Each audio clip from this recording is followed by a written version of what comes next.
Amen. You know, when you start looking at the week and begin to look at the headlines, whether you turn on the news, on the web or TV, or tune into a radio channel, or just check your blogs or check your web news, there's not a lot of good things going on right now. There seems to be just a lot of negativity. It seems the world's being overrun with violence and hatred and revenge and evil. Seems that word terrorism seems to be heard I don't know how many times a day. We're living in a wicked time, rivaling some of the days that we've read of in the Bible, maybe even the times of Sodom and Gomorrah in some cases. And so it gets a little discouraging at times. We did have some good news this week, and when in hearing that one of our own brothers, Brother Kent Brantley, recovered from Ebola. And that's got to bring joy to so many of us who like to hear of good news, particularly when it affects our own brethren. But I started looking on the ABC webpage yesterday just to update. And it's amazing, the post right after Kent says, "God saved my life." The very first posts. Amazing. Someone says that there is a God in the Western Judeo-Christian sense of the word is pretty easily confirmed that it is not. There is no God in the Western Judeo-Christian sense of the word is a pretty easy confirmed statement. Heck, the Bible contains enough contradictions that the Christian God can be pretty much written off as he can't be all-knowing, all-loving, and all-caring, and still have flooded the earth and killing everyone. Punished Adam and Eve when he knew exactly how everything would have happened before it even happened. Another post, if God has a plan for everything, then nothing can be against God's plan. And as such a loving God and just God would never punish people for adhering to his plan unless the Christian God is a sociopath. Another, there is no evidence of gods or goddesses. They are all part of a historical mythology throughout history. Where's your evidence? No one knows how the universe came to being, so why not just believe that instead of some imaginary God going on a creating spree? This is right on the heels of great news. A man expressing who to give credit to. And still another says, God developed nothing.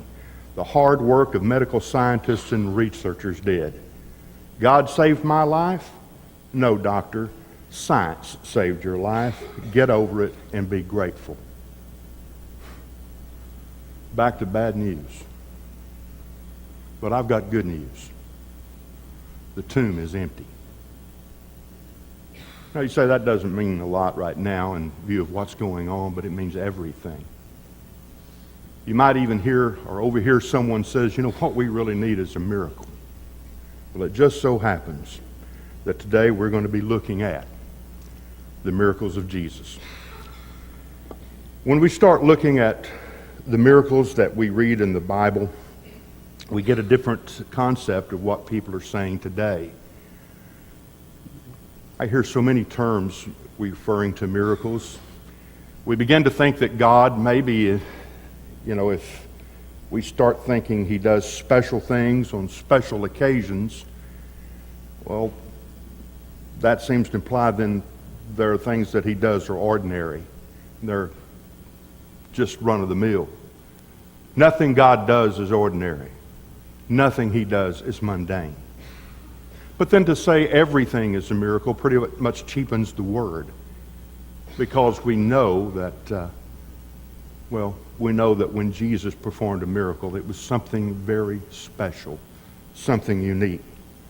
Perhaps it would be best for us to look at and answer what is a miracle anyway, in the biblical sense of the word.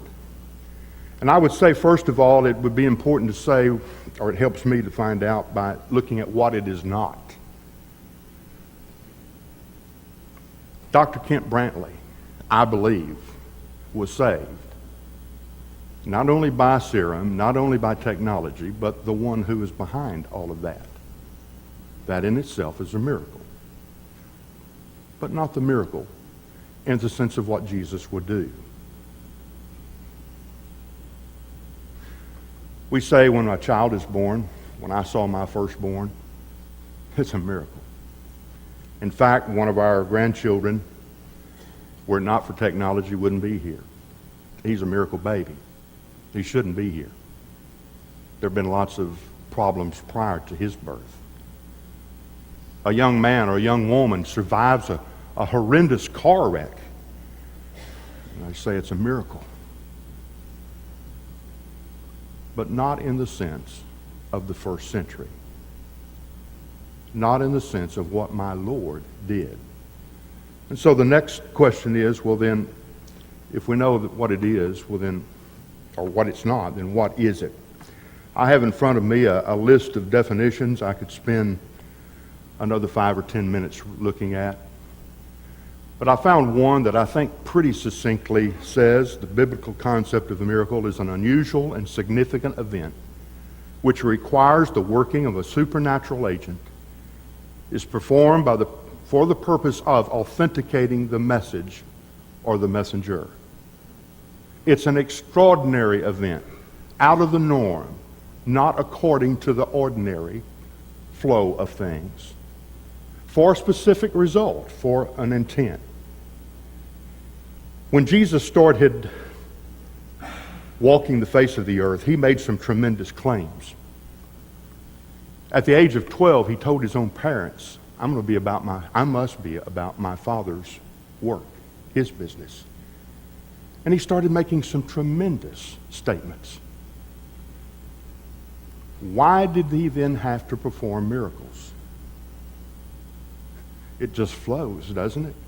If you're claiming to be some of the things he claimed to be, if your Father is from above, don't you have to back that up?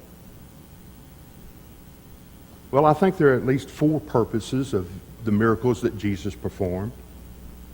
One of those was simply to confirm his claims. If a man were walking this earth today claiming to have the power of God, and that literally happened to us on a Sunday morning in Hugo, Oklahoma, just before the Lord's Supper, a man stood up, extended his arms, and said, I am the Christ. I have come. But that man could not confirm with the authority and with the power of his claim what my Lord would do. Jesus claimed to be the living bread in John chapter 6, verse 51. He said in John chapter 8, verse 23, I am from above, implying he's not just of this earth. In John chapter 8, verse 12, he said, I am the light of the world. Pretty bold claim. In chapter 8, verse 58 of the book of John, he said, before Abraham was, I am. John 10, verse 11, I am the good shepherd. I am the Son of God, John chapter 10, verse 36. I'm the resurrection and the life, John 11, 25. John 14, verse 6, I am the way, the truth, and the life. You start making a claim like that, shouldn't you have the ability to back it up? Well, he did. And so the miracles will be to confirm his claims. They're also to provide a deeper meaning for his audience. Not only did his miracles provide an audience, as people came, multitudes thronged to get to see him and to get to hear what he had to share. But it wasn't just the miracle that was the focal point, was it? Every single miracle we see Jesus do, and we'll look at a list here shortly, he always had something else to share.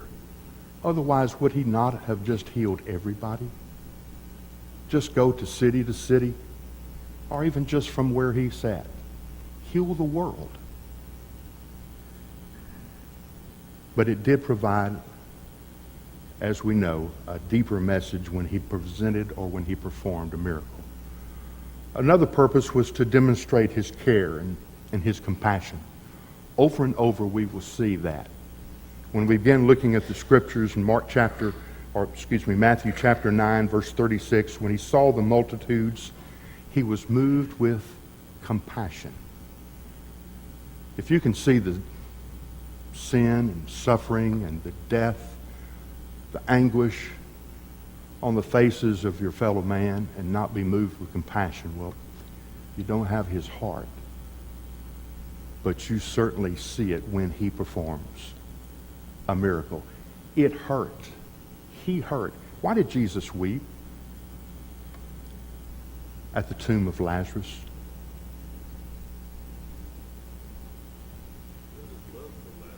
His love for his friend. I remember Dad always said it may have been that he had to bring him back. Well, that's an interesting thought. But I think he saw the sorrow of a brother and of two sisters who were missing their brother, and a friend that he had sat and ate with. Time and again we see that compassion of the Lord, and that compassion didn't end in the first century. But we also see the need for the miracles was to build the faith of his believers. Jesus' miracles helped to confirm what he said, to give a deeper message than just the miracle itself, to demonstrate his compassion, but also to instill in those that sat with him and watched, and those who were even healed themselves, faith. There is more than just healing a miracle here. We read in Mark 16, verse 20, they went forth and preached everywhere, the Lord working with them and confirming the word with signs following. John chapter 20, verses 30 and 31, many other signs truly did Jesus in the sight or in the presence of his disciples that are not written. We will be looking, not individually, but overall, at about 30 plus miracles that Jesus performed. That's just a few of them. Those were recorded that we might believe that Jesus is the Christ, the Son of God, and believing have life in his name. Again, verse 31. And then Hebrews chapter 2, verses 3 and 4. How shall we escape if we neglect so great a salvation, which at first began to be spoken by the Lord, and was confirmed to us by them that heard him, also bearing them witness, both with signs and wonders and with different miracles. And so I think the purpose of the miracles is fairly easy to discern from the scriptures. I think the beauty is in looking at the different kind of miracles that he performed, the extent of his miracles. You know, when we see or find an individual that's pretty good at one thing, that he can take care of that, that's awesome. But we're going to look at 4 areas in the next few minutes that Jesus could affect. And the first, of course, is already on the screen, his control of nature. If you are a God, if you are the Son of God, you should be able to control that which is in your realm, in any realm. There were several miracles that we see where he controlled nature in changing the water to wine, taking an element, totally changing its composition, and instantaneously calming a storm. Do you know how long it takes usually for a wave to subside? But as we've heard in our class on John, that it happened immediately. The cessation of the wind and the waves. The feeding of 5,000, where with 5 loaves and 2 fishes, Jesus feeds a multitude of 5,000 people. And I love some of the scoffers who say, well, that really the miracle there was they just got a knapsack out and started sharing that day. and they had 12 baskets full left over. You see, if you don't want to believe these, if you don't want to accept these, I really have nothing else for you. If you can't accept the account that Jesus controlled nature by walking on water, that he was able to feed on another occasion 4,000. And I love this next one in Matthew chapter 17, where there was a fish at just the right spot at the right time. They've been arguing outside. Some of them asked the disciples of Jesus, do you pay the temple tax? Jesus, overhearing it, when Peter came in, said, go to a certain place, or cast a line. Can you imagine the statistical probability of finding the right fish with the right amount of money in its mouth, with the right lure, the right man? I find that one pretty hard to explain away. And then the huge catch of fish in Luke chapter 5. Not only did he have control over nature, he had control over disease. And I guess this one begins to hit a little closer to home. As almost every one of us in here have some contact with or have had someone we love affected by disease. And again, if a man was able to heal, or a man was able to handle one aspect of the disease, that would be something, but look at the things Jesus was able to do. A man with leprosy in Matthew chapter 8. 10 on another occasion in Luke chapter 17, where only one remembered to return and say thank you. Have you looked and seen some of the, we've seen some movies, and have you done some research on leprosy, how hideous and heinous? I almost put some graphics up, but you can envision it without a graphic, where the flesh would literally fall after decaying, and Jesus could heal, stop, change, restore that kind of individual. The man who was a paralytic, the man with palsy in Matthew chapter 9, a man with dropsy or edema, a swelling of the body in Luke 14, of blindness over and over again. We read of Jesus healing those who were blind, 2 blind men in Matthew 9, in 2 others, including Bartimaeus in Matthew chapter 20. The blind man at Bethsaida and the man born blind, which again we've looked at here in this class just recently. But a man that from his birth had not had eyesight. And imagine the ability to instantaneously see, having never in your life seen. I can't imagine being blind.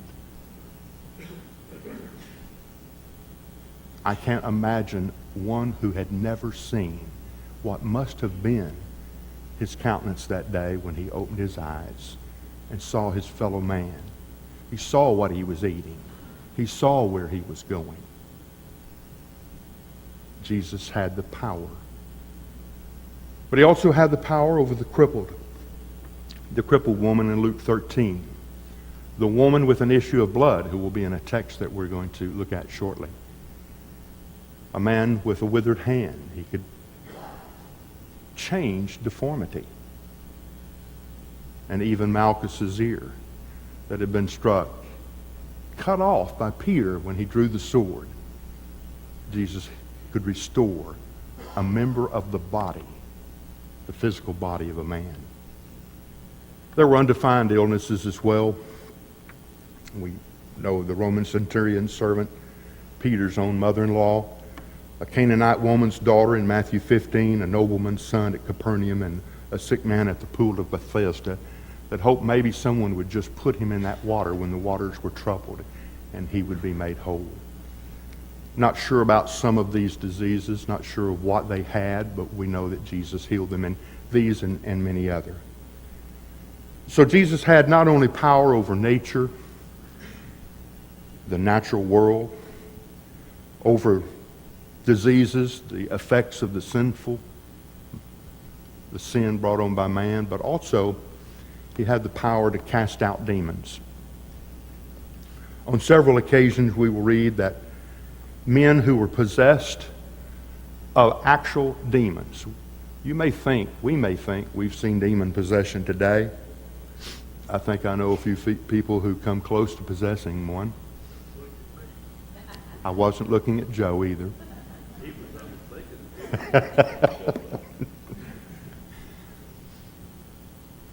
Can you imagine that day and time?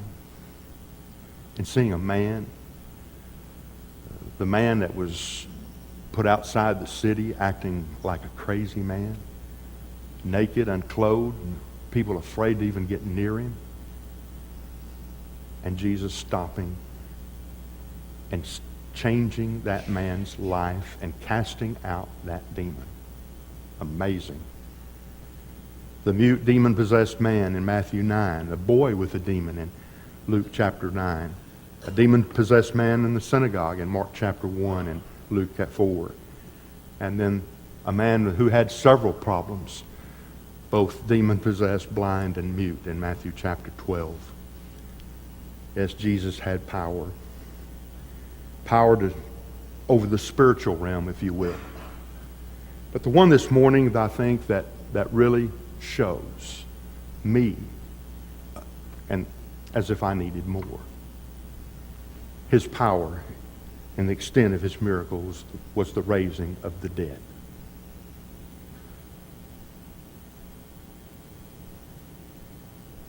I suppose death has touched each of us in a different way, some more recently than others.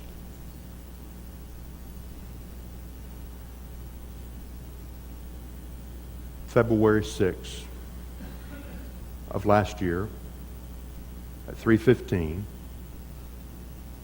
sitting beside the bed of my brother, he swallowed twice, and life departed. Though he had been suffering for some days, had been put on hospice, the cessation of his pain and that suffering was a welcomed sight. But death was not my friend. I don't like death, if that's all there is. Because death is a tremendous separation. But I submit to you this morning that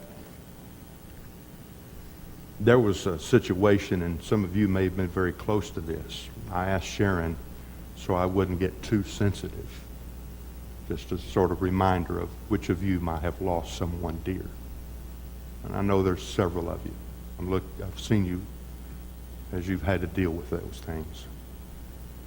But I've never had to deal with what the man in our text this morning dealt with. When we look at the raising of the dead, we find that there were three accounts that Jesus, three that he performed, resurrections. In Mark chapter 5, Jairus' daughter, a widow of Nain, had a son. And of course, the one we've studied in here recently, the story of Lazarus and the restoring of him to life.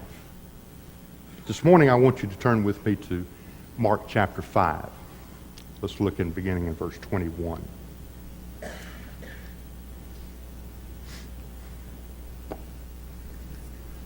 Mark chapter 5, verse 21. Beautifully, this is covered in three different accounts, also in Matthew's and also in Luke's. And each one gives us a little bit different information. But beginning in verse 21, and when Jesus was passed over again by ship unto the other side of the Sea of Galilee, much people gathered unto him, and he was nigh unto the sea. And behold, there cometh one of the rulers of the synagogue, Jairus by name. And when he saw him, he fell at his feet, and besought him greatly, saying, My little daughter lieth at the point of death. I pray thee, come, and lay thy hands on her, that she may be healed, and she may live. And Jesus went with him, and much people followed him and thronged him. For purposes of our lesson this morning, skip to verse 35. While he yet spake, there came from the ruler of the synagogue's house certain which said, Thy daughter is dead.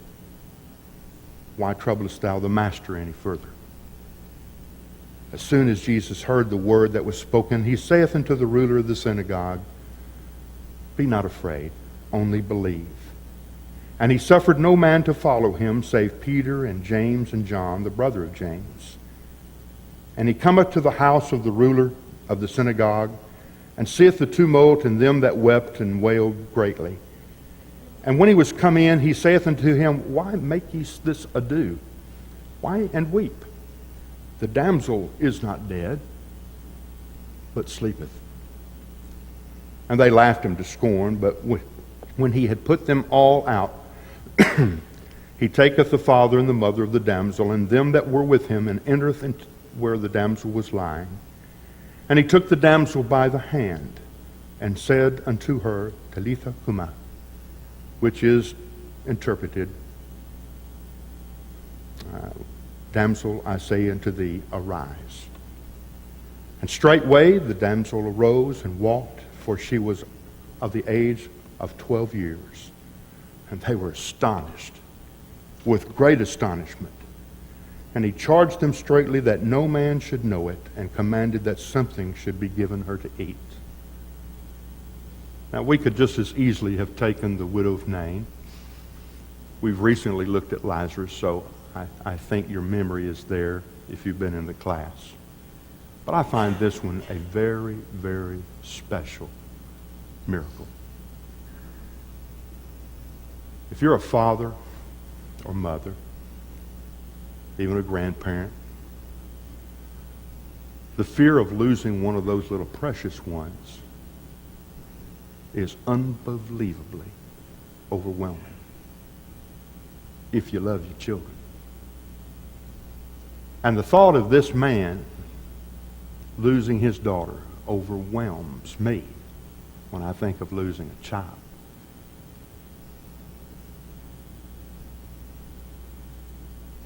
Well, Jairus was the leader of the synagogue at Capernaum. As such, he was more than likely a pretty well respected and well-known man. What would probably have been his duties as a leader of the synagogue? Take care of the building, make sure the worship was in order, that participants were there for the worship. He had a position.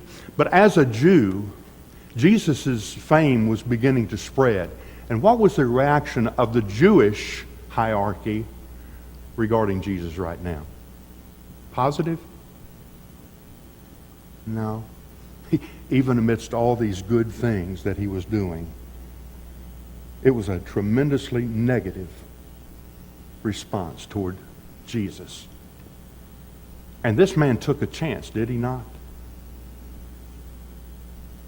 In coming to find one who was a rebel rouser.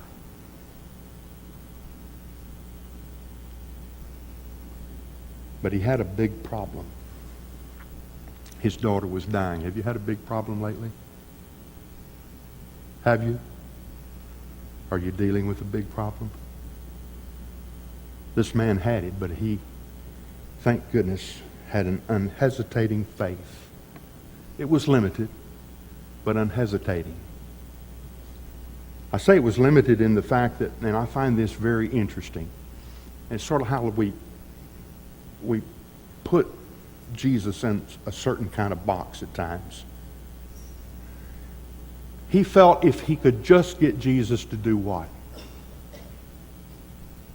Come to my house, lay your hands on my daughter, she'll live. Did Jesus need to go to the house?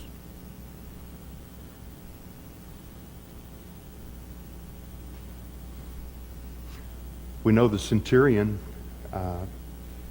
just said in an occasion when he was dealing with a malady, said, Lord, just speak the word, and my servant will be healed. Sometimes it's a spoken word. Sometimes it's a touch. Sometimes it's just his presence. Do we have a tendency to put restraints and constraints on the Master? I think we do, to our shame. But he had a problem that only Jesus could fill. And so he fell at Jesus' feet. I believe it's Matthew's account that says, and he worshiped Jesus, meaning he kissed the hand toward. He bowed. He fell. This man became a beggar. Have you been drawn to that level? Maybe there are not enough things that bring us to our knees to see the one who has the power that this man has, that the Son of God has. We get caught up in the mechanics and all the things, but maybe it's good to be driven to our knees and realize this is out of my hands. I need something. I need someone. I need the one who can help. Well, his 12-year-old, his only daughter, we find from Luke's account in Luke chapter 8, verse 43, dying, made it something he didn't care what people would think. If they found him on his face at the feet of Jesus, it didn't bother him that others would go back and tell on him. He had a problem. And I think it interesting that according to Matthew 9, verse 19, Mark doesn't use the word straightway here as he does in some of the other statements, but we read that Jesus arose and left. I find something interesting there. Did Jesus need to go right then? Was that going to change anything if he had left 5 minutes earlier? Well, we'll find out in a few minutes something interesting to answer that, but I think Jesus leaves right then, again showing his compassion. But there's an interruption. We skip the interruption, verses 25 through 34. We referred to earlier in the slide where we saw the woman who had an issue of blood that touched the garment. And that incident where Jesus says, "Who touched me?" And the disciples said, "Lord, what do you mean, who touched you? You see all the people here. We don't know who, but lots of people touched you." I can imagine them thinking. But power had gone out of him, and he saw that woman. And her humility, the look on her face must have been interesting. But as that is taking place, can you imagine what's going on in Jairus' mind? How do you handle interruptions? I'll tell you, the American context here would be, "Lady, I finally got him. Will you just leave him alone and let him go to my house? My problem's bigger than your problem." But I think it interesting that both Jairus shows patience and the Lord isn't even bothered by the interruption. Did you hear that? The Lord isn't bothered by an interruption. And I'm thankful for that. When something comes into my life and I have something that totally knocks me off schedule, I hope I can handle it like not only my Lord, but this man. But while he was yet speaking to the lady, the messengers come with the worst of all possible news. I knew that there may be a conflict in your mind. If you read Matthew's account, it said she was dead. I think that's Matthew giving an account in the context of a different way of looking at it, but she hadn't died when Jairus left, according to Luke and according to Mark. She was about to die. She was in the process of dying, and Lord, if you could just come now, if you could touch her, if you could lay your hands on her, she'll be alive. You can heal her. You can stop death. But the worst of all news comes. At 3:15, my brother breathed his last. 2 minutes later, I text my sister with those horrible words, "He's gone." I don't know how Rita handled that moment, as we were both handling the separation of someone who had been in our life for so many years. But that's bad news to share and to get. And I can only imagine as Jairus was walking with the Lord and that throng of people, and they say, your daughter's dead. What would you have done in Jairus' position? Interestingly, it seems, again, his limited faith, he thought that Jesus needed to be there in order to help her. But again, the compassion of my Lord, as Jesus will turn to him, says, don't be afraid. Just believe.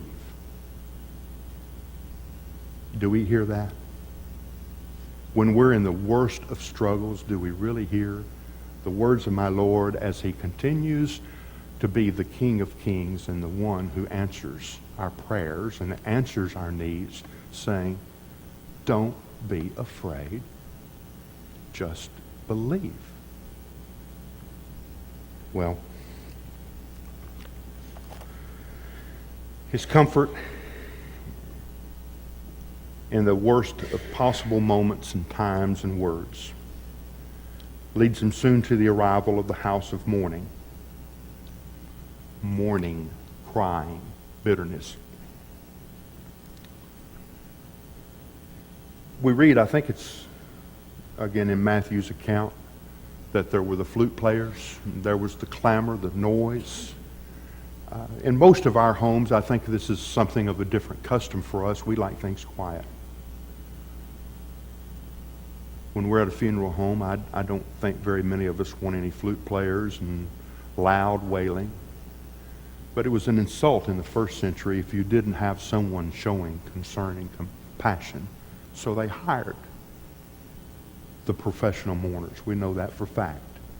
And maybe that's what's taking place here, is there's all this clamor, and Jesus enters and redirects the chaos when he says, why make you this ado and weep? The damsel is not dead, but sleepeth. Those of us who have had to prepare some funeral services, those of us who have sat at those, have taken delight. And if you'll go out to one of the cemeteries here in Corsicana, you'll see, not dead, just sleeping. And that brings comfort and that brings a peace, because it's a different perspective. No, the girl was really dead. This wasn't a swoon moment. This wasn't some situation in which, well, maybe the messengers got it wrong that brought the news. No, she was dead. But Jesus has a different perspective of death. She is asleep. The words of peace and comfort. Well, what would come next?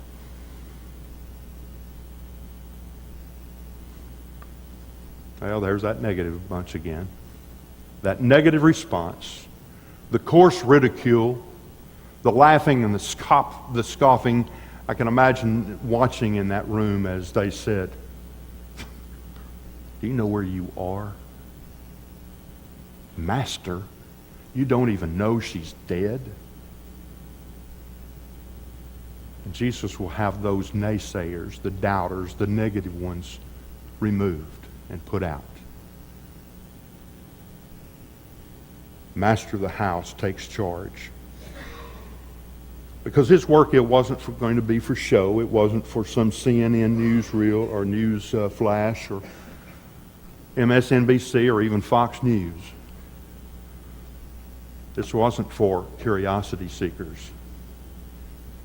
It was for verification of who he was and what he was about. And so he sends out all the others except for a father, a mother, Peter, James, and John. I think that in itself is amazing, that all those others who had been there, the mourners, There were likely those who were genuinely there mourning, but all the naysayers are put out. I find that interesting, how many people miss the real moment. Would you not have loved to have been in that room? If you were a friend of the little girl, if you loved Jairus as a friend, as a neighbor, you worked with him, he was your associate, and he was losing his daughter, and his daughter died, wouldn't you love to have been in that room? But your faithlessness and your indifference and your callousness toward the Master made you miss the moment. How many of us miss the moments because of our indifference? Because we just don't believe. Well, the miracle.